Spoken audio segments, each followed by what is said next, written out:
अस्सलामु अलैकुम दोस्तों, आज हम उस किताब के बारे में बात करेंगे जिसको मुसलमान रोजाना नमाज में, घर में, मदरसे में देख कर या बगैर देखे याद करके पढ़ते रहते हैं। सिर्फ यही नहीं बल्कि उसमें लिखी हुई बातों पर 100% ईमान रखते हैं और यकीन रखते हैं कि इस पर अमल करने वाला जन्नत का हकदार है और इससे मुंह फेरने वाला गुनाहगार है। तो चलिए बात करते हैं कुरान के कुछ फैक्ट्स के बारे में।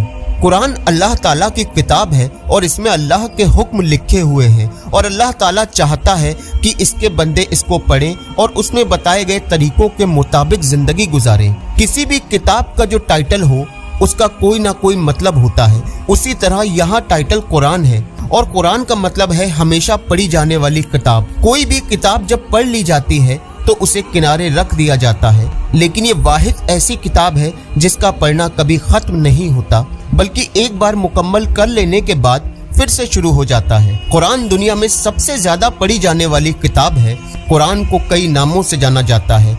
ये किताब सिर्फ कुरान के नाम से ही नहीं बल्कि कई नामों से मशहूर है, जैसे अल किताब, अल फुरकान, अत तंजील, अज जिक्र, अन नूर, अल हुदा वगैरह। कुरान पर सबसे ज्यादा रिसर्च किया गया है और कुरान से हमें साइंस के हर पहलू की जानकारी मिलती है। कुरान आखिरी नबी हजरत मोहम्मद सल्लल्लाहु अलैहि वसल्लम पर नाजिल हुआ और आपकी जिम्मेदारी ये थी कि आप कुरान मजीद के पैगाम को हर शख्स तक पहुँचाएं। कुरान रमजान के महीने में नाजिल हुआ और इसके बारे में खुद अल्लाह ताला ने सूरह बकरा में फरमाया है, हमने इस कुरान को रमजानुल मुबारक के महीने में नाजिल किया। कुरान मजीद को 30 हिस्सों में बांटा गया है, यानी कुरान पाक में 30 पारे हैं। कुरान में 540 रुकू मौजूद हैं। कुरान मजीद में 6236 आयतें मौजूद हैं।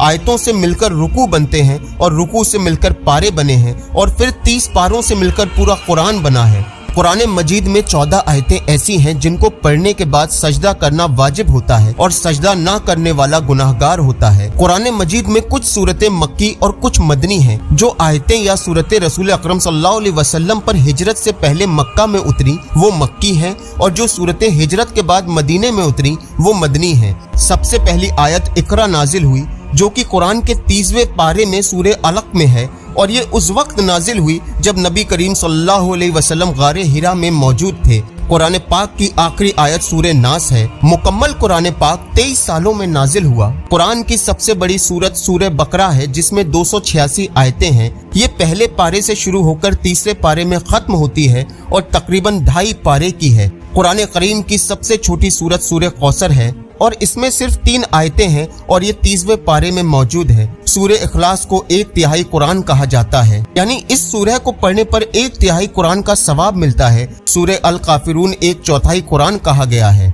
यानी इस सूरह को पढ़ने पर 1/4 कुरान का सवाब मिलता है। कुरान मजीद दुनिया की एक अकेली ऐसी किताब है जिसमें किसी किस्म की कोई तब्दीली नहीं हुई है, बल्कि इस मुकद्दस किताब का हर्फ उसी हालत में है जिस हालत में नबी करीम सल्लल्लाहु अलैहि वसल्लम अपनी उम्मत के लिए छोड़कर गए थे। कुरान मजीद में कभी कोई तब्दीली नहीं हो सकती क्योंकि अल्लाह ताला ने खुद इसकी हिफाजत का जिम्मा लिया है। दोस्तों, अगर आज का वीडियो आप लोगों को पसंद आया हो, वीडियो को लाइक करें, ज्यादा से ज्यादा शेयर करें और अगर अब तक आपने हमारे चैनल को सब्सक्राइब नहीं किया है तो सब्सक्राइब करके बेल आइकन को दबा दें। अल्लाह ताला आप सबको जज़ाए खैर अता करे। अस्सलामु अलैकुम। अल्लाह हाफिज।